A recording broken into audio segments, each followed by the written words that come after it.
నిజానికి నాకు ఇవాళ ఎంతో ఆనందంగా ఉందమ్మా.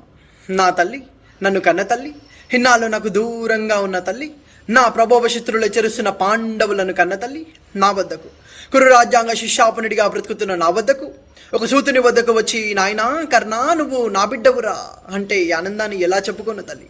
చాలు తల్లి, ఈ జన్మకిది చాలు. ఇక నన్ను కానీ నా వంశాన్ని కానీ నౌనత్యాన్ని కానీ ఎవరు గుర్తించనక్కర్లేదు.